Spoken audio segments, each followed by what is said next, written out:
भोले जी और माता पार्वती जी के कमल चारों में गोड़ छूके गोड़ लागतानी हमार प्रणाम स्वीकार होके। माँ के 64 रूपों में गोड़ छूके गोड़ लागतानी हमार प्रणाम स्वीकार होके। सब देवी देवता के कमल चारों में गोड़ छूके गोड़ लागतानी हमार प्रणाम स्वीकार होके। नीलम दीदी और हरेंद्र भैया के कमल चारों में गोड़ छूके गोड़ लागतानी हमार प्रणाम स्वीकार होके। सब गुरु भाई बहना के कमल चारों में गोड़ छूके गोड़ लागतानी हमार प्रणाम स्वीकार होके।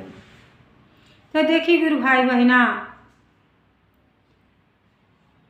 ये संसार में जेकरे ज्ञान नाई बा, अज्ञानता करता तो पछतावा के सिवा कुछ ना रह जाता।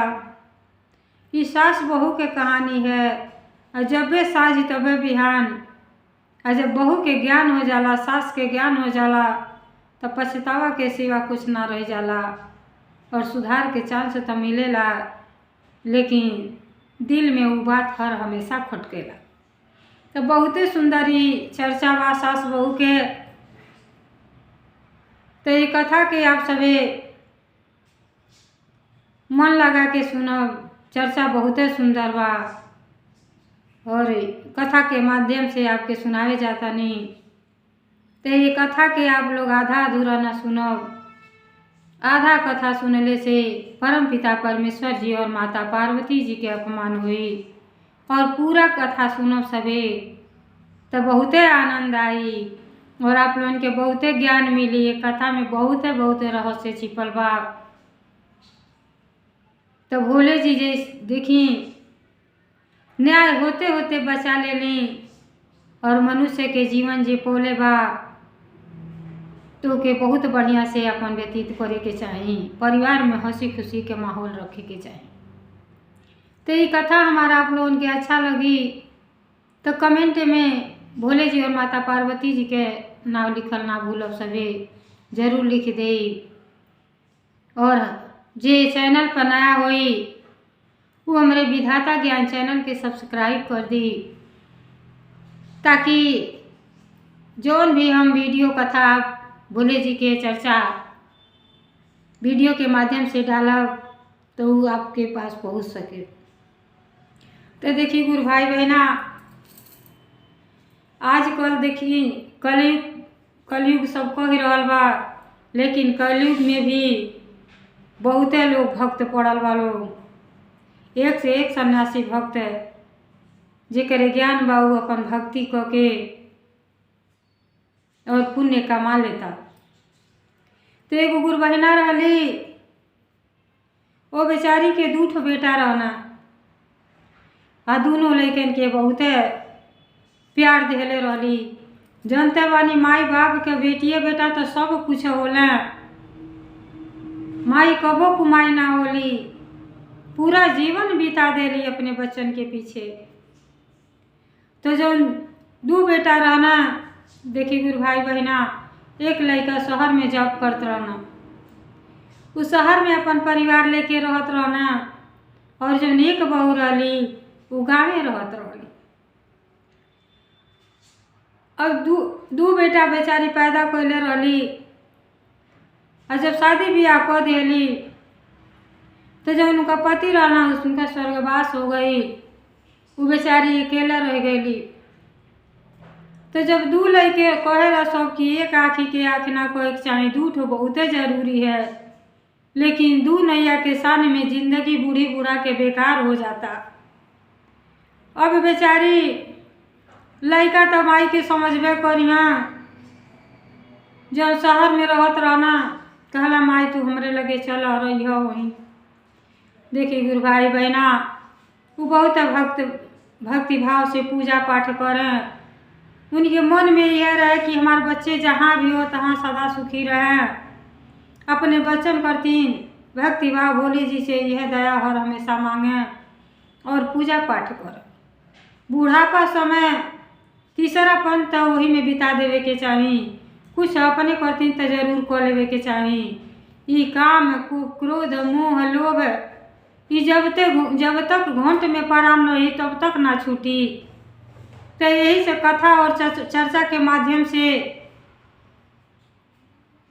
सब सीख देला और गुरु से सीखला तो के ज्ञान मिलेला। अब जब वहाँ गईली तो लगली भजन भाव करे, तो जब उनका बहू रहली उनके पसंद ना लगे कि बूढ़ा जब देखा तब भजन कीर्तन में लगल रहेली। वो बार बार अपने पति से कहें कि बूढ़ा खाली हमारे लगे रही का, तू 2 ठो बेटा पैदा कैले बाड़ी तो कौनो हमारे जिम्मेदारी बनेला कि हम इनका सेवा भाव करी। बेटा तो कुछ ना कह पावे, लेकिन जब माई सुने तो बहुत तकलीफ होके। जो ने बच्चन खातिर भीजले बिस्तर पर माई लइकन के सुतौली, अपने भीजले में रात दिन रहली कि बाबू के ठंड ना लगे, अंगुरी पकड़ के चले के सिखौली कि एक दिन बुढ़ापा के सहारा बनी है। आ उहे लड़की अपने माई के साथे का कर रहल बना। अब वो तो बेचारा कुछ ना बोला, लेकिन जब उनका पत्नी रही कहली देखी ये बूढ़ा के अब कोई दिन या तो कहीं वृद्धाश्रम में चलना, बहुत पुजेरी बैल बाड़ी, आना ही तो अपने बड़का बेटा के लगे चल जा। अब देखी बुढ़ापा समय बहुत बेकार होला। अरे जब तक शरीर में जांगर रहेला आदमी अपने बच्चन करतीन का कुछ को ढारेला, लेकिन बच्चे तनिक भर में सब लिपा पोता को दे रहल बालो। अब एक दिन अपने पति से बतियावत रही कि अगर और इनके हमरे लग से ना हटे में हम इनके सेवा भाव ना कर पाई, खाली पूजा पाठ में लगल रहेली, दिन भर इनका काम धाम बढ़ल रहेला, इनके लगे के बैठी।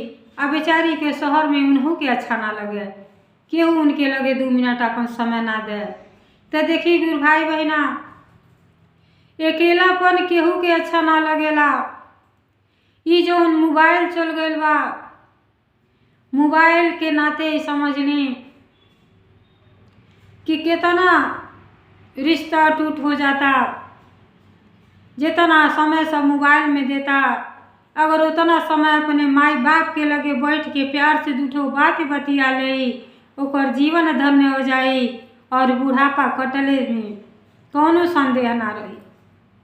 लेकिन वो बेचारी बुढ़िया कुछ ना मांगे, ना सेवा भाव मांगे, खाली उनके यह लालसा लगल रहे कि पति ना रहना, बेटा के नाते शहर में गईली कि नाती पोता हमरे लगे बैठिया, हमार समय कट जाई झट दे।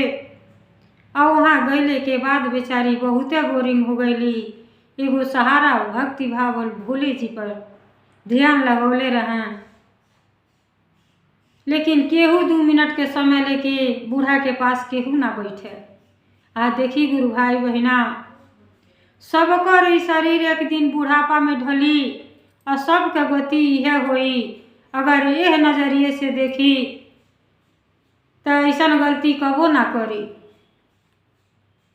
अब कहले कि नहीं, अब कैसो न कैसो बूढ़ा के यहाँ से हटा दो,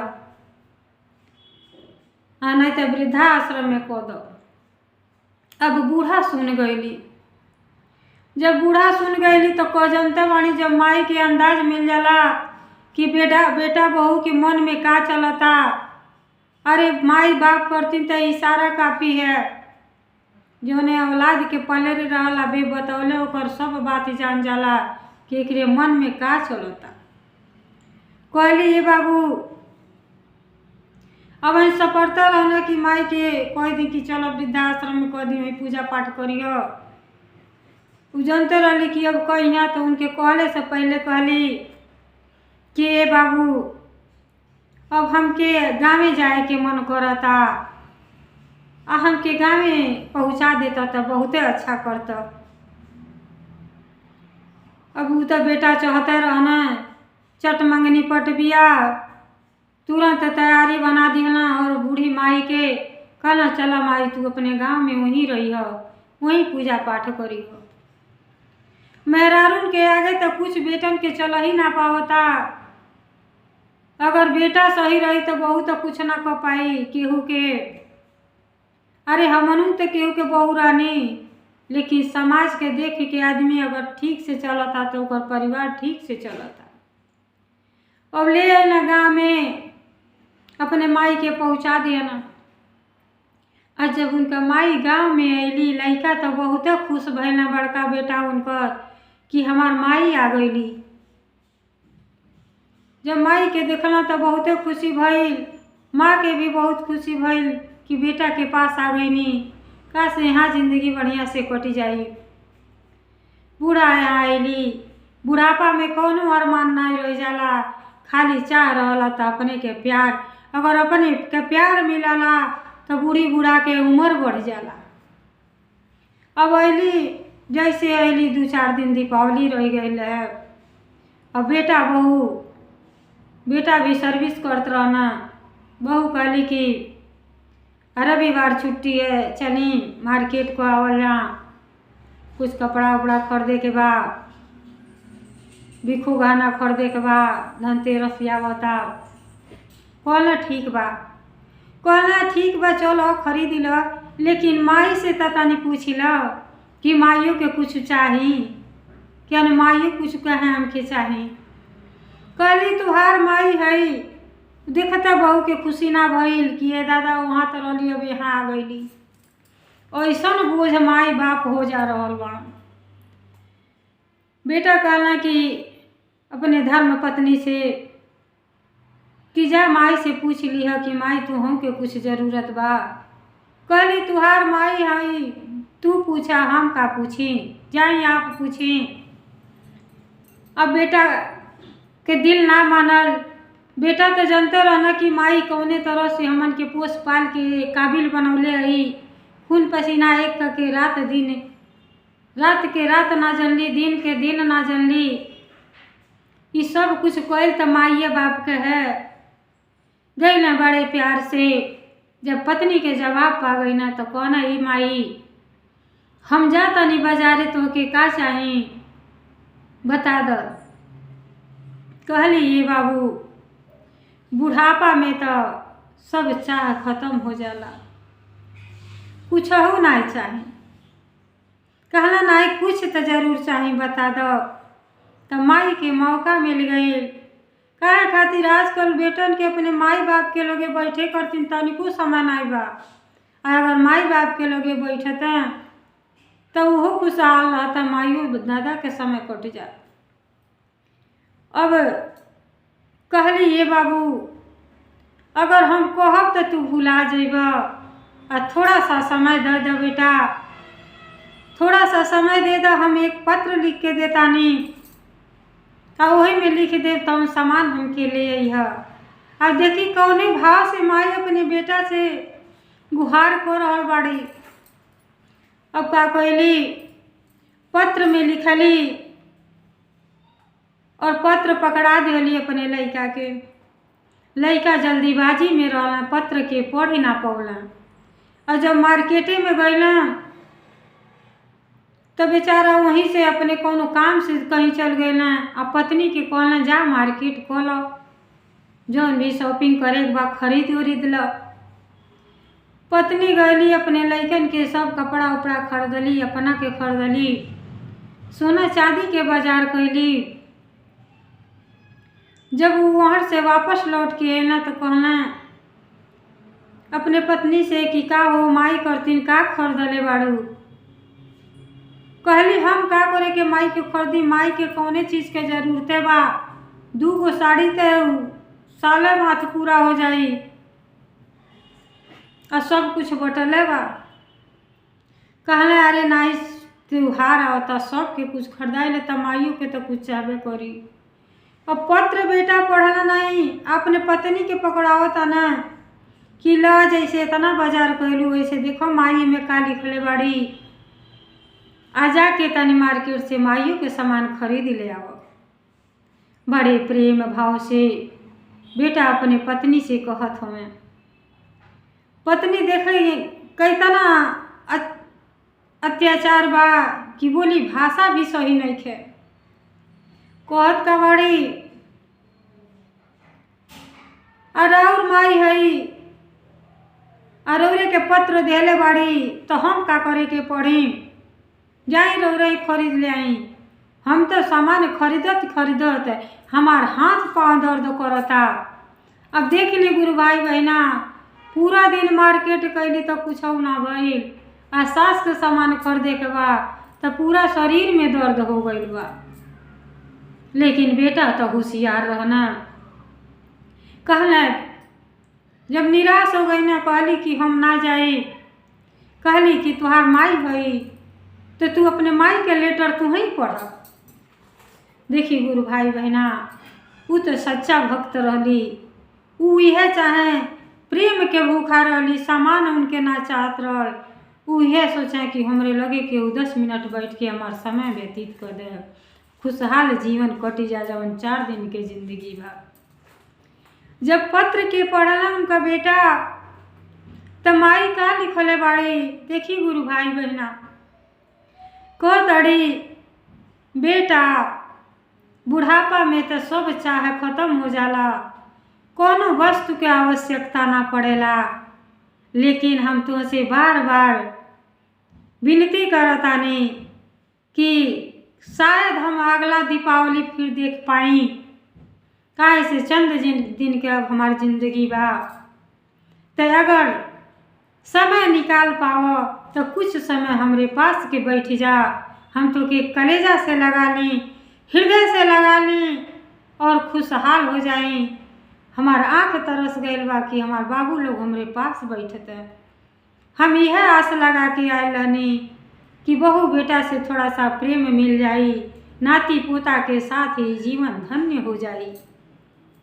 जब इतना बात ही जब पढ़ना तो बेटा वहीं उनके आँखी में आंसू रुकाई लाई और बुखार छोड़ के रोए लगना।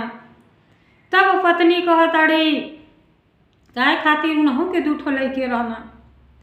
पत्नी कहली कि का बात है ऐसा, का बूढ़ा चिट्ठी में लिख देले बाड़ी, लगता बुढ़िया जौन शहरिया में बेटा पतोही रहे ना वही कुलन करतीन, कुछ सामान लिख देले बाड़ी का कि बाबू ले ले हो, इतना बढ़न के चिट्ठी लिखले बाड़ी, बढ़न के पन्ना पौली वही पर 2 लाइन लिख देली। अब बहू के अंदर छल कपट रहल और हाथ से चिट्ठी छोड़ लेली। जब चिट्ठी हाथ में ले लेली और जब चिट्ठी के पढ़त आड़ी तो 2 अक्षर बेचारी बूढ़ा लिखले रहली कि बेटा बहू अगर समय मिल जा तो हमके 10-5 मिनट के समय दो, हमरे पास बैठा बेटा, तो के देख के हमार जीव खुश हो जाला और हमार बुढ़ापा कट जाई, ऐसे बेसी और कुछ ना चाहिए हमार बाबू, कुछ ना चाहिए, सारा धन दौलत तुहने लोगन हमार बाटो। जब इतना बात पतो सुनली तब पतो भी बोकार छोड़ के रोए लगली। वही भोले जी उनके ज्ञान दे